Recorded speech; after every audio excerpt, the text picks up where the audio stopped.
The funnel effect में आपका स्वागत है। आज हम रिएक्ट की दुनिया में एक नई कैपेबिलिटी को समझने जा रहे हैं, ऐड ट्रांजिशन टाइप एपीआई। ये फिलहाल रिएक्ट के कैनेरी और एक्सपेरिमेंटल चैनल्स में ही उपलब्ध है, तो मतलब अभी ये बिल्कुल कटिंग एज चीज़ है। हमारे पास सोर्स के तौर पर रिएक्ट की ऑफिशियल डॉक्यूमेंटेशन है, वो भी खास तौर पर add transition type API reference वाला हिस्सा रिएक्ट टीम ने खुद मुहैया कराया है। तो आज का मिशन है ये समझना कि ये एपीआई आखिर है क्या, ये क्यों महत्वपूर्ण है और डेवलपर्स इसका इस्तेमाल कैसे कर सकते हैं, खासकर एनिमेशंस को बेहतर बनाने के लिए। चलिए इस पर जरा गहराई से बात करते हैं। तो सबसे पहले ये नई एपीआई ऐड ट्रांजिशन टाइप असल में है क्या? ये रिएक्ट के मौजूदा ट्रांजिशन सिस्टम जैसे स्टार्ट ट्रांजिशन में कैसे फिट होती है? बिल्कुल, ऐड ट्रांजिशन टाइप को समझने के लिए स्टार्ट ट्रांजिशन को याद करना जरूरी है। देखिए, स्टार्ट ट्रांजिशन हमें बताता है कि कोई स्टेट अपडेट अर्जेंट नहीं है, यूआई को ब्लॉक ना करे। हाँ, ताकि यूआई रिस्पॉन्सिव रहे। एग्जैक्टली।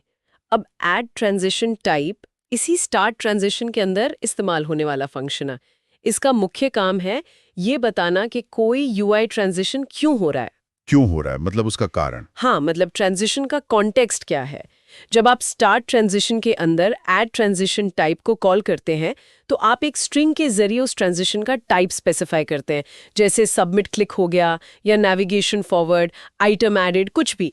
ये रिएक्ट को सिर्फ ये नहीं बताता कि भाई स्टेट बदल रहा है, बल्कि ये भी बताता है कि किस वजह से बदल रहा है।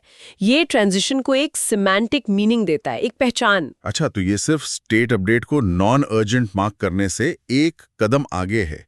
ये उसे एक तरह का लेबल या टैग दे रहा है। रिएक्ट इस जानकारी का करता क्या है फिर? ये क्यों जरूरी है उसके लिए? हाँ, बिल्कुल सही समझा आपने। ये लेबलिंग जैसा ही है। फिलहाल जैसा डॉक्यूमेंटेशन में साफ लिखा है, इसका सबसे पहला और मुख्य उपयोग एनिमेशंस को कस्टमाइज करने में है। और ये खासकर तब पावरफुल होता है जब इसे वेब प्लेटफॉर्म की व्यू ट्रांजिशंस एपीआई के साथ इंटीग्रेट किया जाता है। View transitions API? हाँ, इसका जिक्र मैंने देखा था। हाँ, वो ब्राउजर का अपना तरीका है एसपीएस में ट्रांजिशंस को स्मूथ बनाने का। तो ऐड ट्रांजिशन टाइप इस ब्राउजर फीचर को रिएक्ट के अंदर और ज्यादा कंट्रोलेबल बनाता है। रिएक्ट टीम ने यह भी कहा है कि भविष्य में इसके और भी यूज केसेस आ सकते हैं, शायद स्टेट मैनेजमेंट या डेवलपर टूलिंग में, पर अभी फोकस एनिमेशंस पर है। ये दिलचस्प है। व्यू ट्रांजिशंस एपीआई पर हम थोड़ा बाद में और बात करेंगे। पहले इस एपीआई की टेक्निकल डिटेल्स और कुछ सावधानियों पर आते हैं। जी। वो कौन सी मुख्य बातें हैं जो डेवलपर्स को पता होनी चाहिए? जैसे आपने बताया कि ये कैनरी और एक्सपेरिमेंटल चैनल्स में है। हाँ, ये सबसे पहली और बहुत ज़रूरी बात है। कैनरी और एक्सपेरिमेंटल चैनल्स का मतलब है कि एपीआई स्टेबल नहीं है, वो बदल सकती है। मतलब प्रोडक्शन एप्लीकेशन में अभी इस्तेमाल नहीं करना चाहिए? बिल्कुल नहीं। ये चैनल्स डेवलपर्स को नए फीचर ट्राई करने और रिएक्ट टीम को फीडबैक देने के लिए होते हैं। तो सीखना शुरू करना अच्छा है ताकि जब ये स्टेबल हो तो आप तैयार हो, पर प्रोडक्शन डिप्लॉयमेंट अभी नहीं। ठीक है, तो ये अभी फ्यूचर फेसिंग है।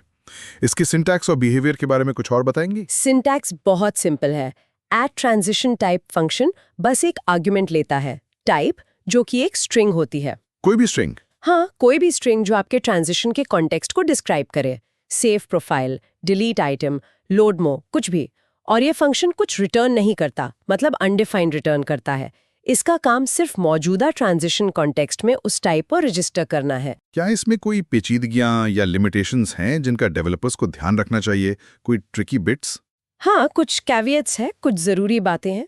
पहली तो ये कि अगर एक ही स्टार्ट ट्रांजिशन कॉल के अंदर मल्टीपल स्टेट अपडेट्स होते हैं या किसी और वजह से कई ट्रांजिशंस एक साथ ट्रिगर होते हैं, तो रिएक्ट उन सभी के एसोसिएटेड टाइप्स को इकट्ठा कर लेता है। अच्छा, मतलब एक रेंडर साइकिल में एक से ज्यादा टाइप मिल सकते हैं? हाँ। दूसरी बात, आप एक ही स्टार्ट ट्रांजिशन कॉल बैक के अंदर ऐड ट्रांजिशन टाइप को कई बार कॉल कर सकते हैं, अलग अलग टाइप्स के साथ। मान लीजिए कोई एक्शन है जिससे लिस्ट फिल्टर भी हो रही है और सॉर्ट भी, तो आप ऐड ट्रांजिशन टाइप फिल्टर और ऐड ट्रांजिशन टाइप सॉर्ट दोनों कॉल कर सकते हैं। रिएक्ट इन सबको जमा कर लेगा। और वो रीसेट वाली बात, वो थोड़ी कंफ्यूजिंग लग सकती है शायद। हाँ, वो तीसरी और शायद सबसे महत्वपूर्ण कैविएट है। ये टाइप्स हर कमिट के बाद ऑटोमेटिकली रीसेट हो जाते हैं। हर कमिट के बाद? जरा समझाएंगी इसे? देखिए, मान लीजिए आपने एक बटन क्लिक पर स्टार्ट ट्रांजिशन कॉल किया और add transition type load details किया।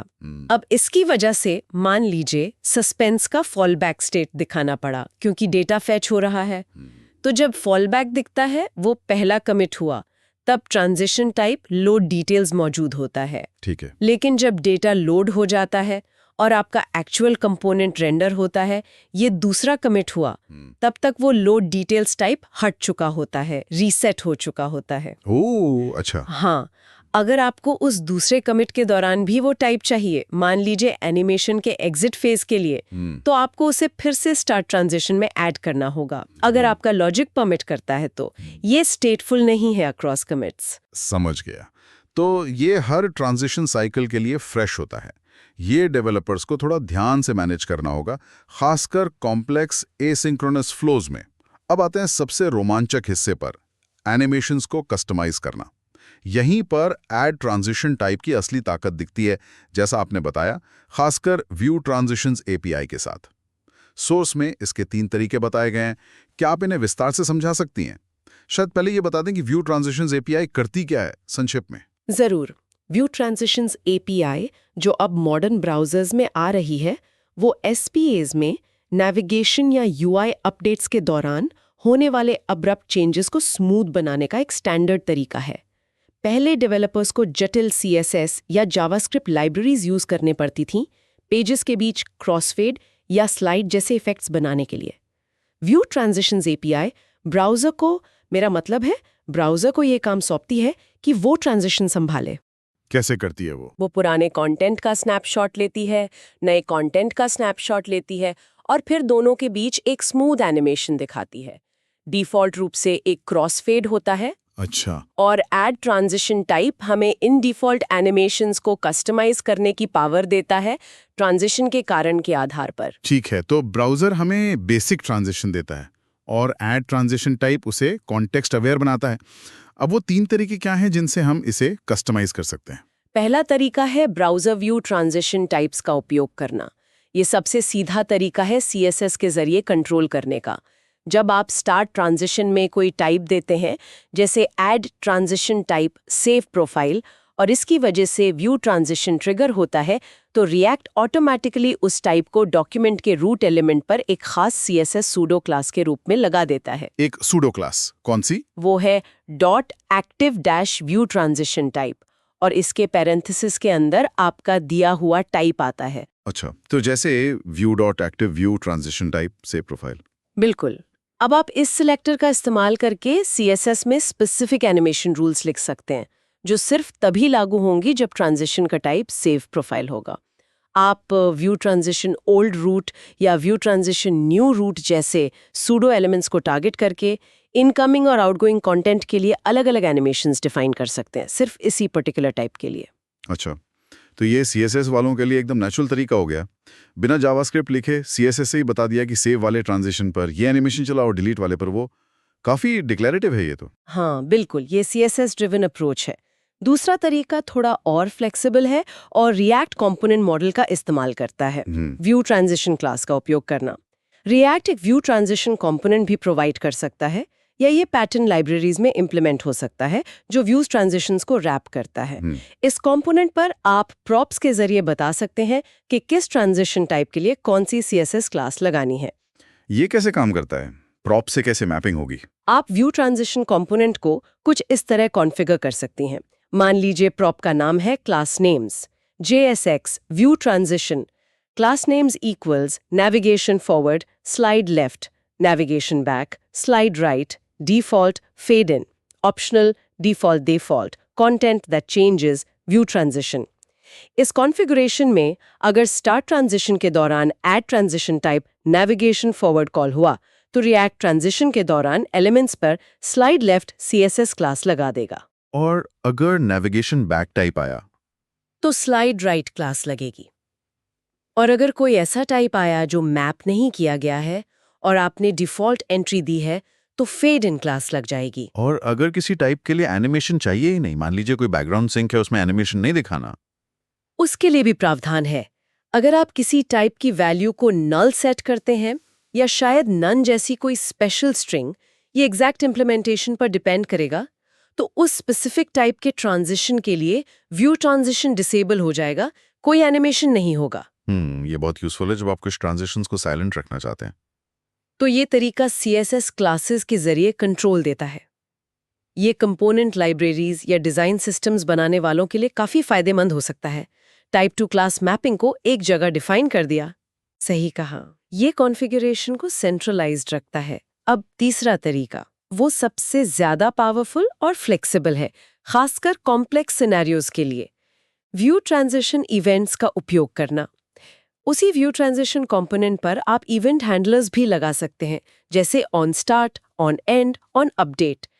इनके नाम शायद इवॉल्व हो, पर कॉन्सेप्ट यही है। इवेंट्स मतलब जावास्क्रिप्ट से कंट्रोल पूरा। हाँ बिल्कुल। इन इवेंट हैंडलर्स को आर्ग्यूमेंट्स मिलते हैं, जिनमें से एक होता है टाइप्स का अरे। अच्छा, वो अरे जिसमें उस ट्रांजिशन के सारे टाइप्स होंगे। एग्जैक्टली जो भी ऐड ट्रांजिशन टाइप से ऐड किए गए थे। अब आप जावास्क्रिप्ट में पूरी लॉजिक लिख सकते हैं। जैसे क्या कर सकते हो उसे? जैसे ऑन अपडेट हैंडलर में आप चेक कर सकती हैं JavaScript function handle update transition data types, if types includes photo upload and types includes high priority, do some very specific imperative animation using Web Animations API or setting styles directly. Else, if types includes navigation back, trigger a different custom animation logic. Else, fallback logic. ये आपको multiple types की combinations पे react करने या external animation libraries trigger करने या Dom के साथ सीधे इंटरैक्ट करने की पूरी छूट देता है। ये इम्पेरेटिव कंट्रोल है। वाह, तो CSS सूडो क्लासेस से लेकर CSS क्लास मैपिंग और फिर फुल जावास्क्रिप्ट कंट्रोल तक, डेवलपर्स के पास ग्रैन्युलैरिटी के कई लेवल्स हैं चुनने के लिए। जी। ये निर्भर करता है कि उन्हें कितनी कस्टमाइजेशन चाहिए और उनका प्रेफर्ड अप्रोच क्या है। ये फ्लेक्सिबिलिटी वाकई काफी दमदार लगती है। तो अब आते हैं बड़े सवाल पर, ये सब क्यों? रिएक्ट में ये अतिरिक्त कॉम्प्लेक्सिटी क्यों लाई जा रही है? स्टार्ट ट्रांजिशन तो था ही UI को रिस्पॉन्सिव रखने के लिए, एनिमेशंस के लिए CSS ट्रांजिशंस या लाइब्रेरीज भी थी। इसका रिएक्ट ऐप्स बनाने वालों के लिए बड़ा मतलब क्या है? What's the bigger picture? देखिए, यहाँ दिलचस्प बात यह है कि ये सिर्फ एनिमेशंस को अच्छा बनाने के बारे में नहीं है, ये UI ट्रांजिशंस को ज्यादा मीनिंगफुल और एक्सप्रेसिव बनाने की दिशा में एक अहम कदम है। अब तक जैसा आपने कहा, एनिमेशंस अक्सर जेनेरिक होते थे, एक फेड, एक स्लाइड जो हर तरह के UI चेंज पर लग जाता था। वो ये नहीं बताते थे कि क्यों कुछ बदला। और ऐड ट्रांजिशन टाइप इसे बदलता है कैसे? हाँ, क्योंकि अब एनिमेशन यूजर के एक्शन या स्टेट चेंज के कारण से जुड़ सकता है। क्या यूजर ने कोई फॉर्म सबमिट किया, टाइप सबमिट। क्या वो लिस्ट में पीछे नेविगेट कर रहे हैं, टाइप नैव बैक। क्या उन्होंने कोई आइटम डिलीट किया, टाइप आइटम डिलीट। अब एनिमेशन इन स्पेसिफिक इंटरैक्शंस को रिफ्लेक्ट कर सकता है। सबमिट पर शायद एक सटल कॉन्फर्मेशन पल्स आए, बैक नेविगेशन पर कंटेंट दाईं तरफ से स्लाइड होकर आए, डिलीट पर आइटम फेड आउट होकर श्रिंक हो जाए। इससे UI ज्यादा इंट्यूटिव, रिस्पॉन्सिव और पॉलिश्ड महसूस होता है। ये यूजर के मेंटल मॉडल को रीइंफोर्स करता है कि उनके एक्शन का क्या नतीजा हुआ। ये कॉज यानी कारण और इफेक्ट यानी दृश्य प्रभाव को सीधे जोड़ता है। ये UX के लिहाज से काफी गहरा पॉइंट है। एनिमेशन सिर्फ सजावट नहीं रह गया, बल्कि कम्युनिकेशन का जरिया बन रहा है। बिल्कुल। और अगर हम इसे और बड़ी तस्वीर में देखें, तो ये कदम रिएक्ट का वेब प्लेटफॉर्म के स्टैंडर्ड्स के साथ अलाइन करने की कोशिश भी दिखाता है। व्यू ट्रांजिशंस API ब्राउजर का अपना स्टैंडर्ड तरीका बन रहा है एनिमेशंस को हैंडल करने का। अच्छा, तो रिएक्ट उसे अपना रहा है? हाँ, रिएक्ट इसे अपनाकर डेवलपर्स को प्लेटफॉर्म की नेटिव कैपेबिलिटीज का फायदा उठाने का एक स्ट्रक्चर्ड और सिमेंटिकली रिच तरीका दे रहा है। ये सुनिश्चित करता है कि react apps modern browser features का लाभ उठाकर ज्यादा smooth, native like SPA experiences दे सके। ये थर्ड पार्टी एनिमेशन लाइब्रेरीज पर डिपेंडेंसी भी कम कर सकता है कुछ यूज केसेस के लिए। और ये रिएक्ट के अपने इकोसिस्टम के लिए क्या मायने रखता है इंटरनली? ये रिएक्ट के कॉन्करेंट रेंडरिंग और ट्रांजिशन मॉडल को और मजबूत करता है। स्टार्ट ट्रांजिशन ने हमें बताया कि अपडेट्स को इंटरप्टेबल कैसे बनाया जाए। हाँ, चीज खोल सकता है, जैसे शायद बेहतर डेवलपर टूलिंग जो ट्रांजिशंस को उनके टाइप के हिसाब से डीबग करने में मदद करे, या स्टेट मैनेजमेंट पैटर्न्स जो ट्रांजिशन टाइप्स पर आधारित हों। ये रिएक्ट में स्टेट चेंजेस को सिर्फ डेटा अपडेट्स के तौर पर नहीं, बल्कि मीनिंगफुल यूजर इंटरैक्शंस के तौर पर देखने की तरफ एक इशारा है। ठीक है, सोचने के लिए वाकई काफ़ी कुछ है। तो ऐड ट्रांजिशन टाइप महज एक एपीआई नहीं, बल्कि रिएक्ट में यूआई स्टेट और यूज़र इंटेंट को विजुअली रिप्रेजेंट करने के तरीके में एक फिलोसॉफिकल शिफ्ट का संकेत है। एक कॉन्टेक्स्ट अवेयर एनिमेशंस के जरिए यूएक्स को बेहतर बनाने का एक पावरफुल टूल हो सकता है जब ये स्टेबल हो जाएगा। एकदम सही। हालांकि ये अभी एक्सपेरिमेंटल है, ये उस भविष्य की ओर इशारा करता है जहां यूआई ट्रांजिशंस एप्लीकेशन के लॉजिक और यूजर के इरादे के साथ ज्यादा गहराई से जुड़े होंगे। जेनेरिक विजुअल इफेक्ट से हटकर स्पेसिफिक पर्पस ड्रिवन एनिमेशंस की ओर एक यात्रा। डेवलपर्स को अब सिर्फ ये नहीं सोचना होगा कि यूआई कैसा दिखेगा, बल्कि ये भी कि ये बदलाव यूजर को क्या बताएगा। सुनने वालों के लिए एक अंतिम विचार छोड़ने से पहले ये कहना होगा कि ये बदलाव वेब डेवलपमेंट में एनिमेशंस को देखने के तरीके को वाकई बदल सकता है। ये उन्हें सिर्फ आई कैंडी से फंक्शनल एलिमेंट्स की तरफ ले जा रहा है। और अब वो अंतिम विचार, जैसे जैसे वेब एप्लीकेशंस ज्यादा डायनामिक और इंटरैक्टिव होती जा रही हैं, यूआई में होने वाले किसी बदलाव के कारण को विजुअली दर्शाना, न कि सिर्फ बदलाव को दिखाना, यूजर की समझ, उनके ट्रस्ट और एप्लीकेशन के साथ उनके ओवरऑल एंगेजमेंट को कैसे प्रभावित कर सकता है। क्या ये सटल कम्युनिकेशन यूआई को ज्यादा ह्यूमन महसूस करा सकता है? इस पर सोचा जा सकता है। द फनल इफेक्ट देखने के लिए धन्यवाद।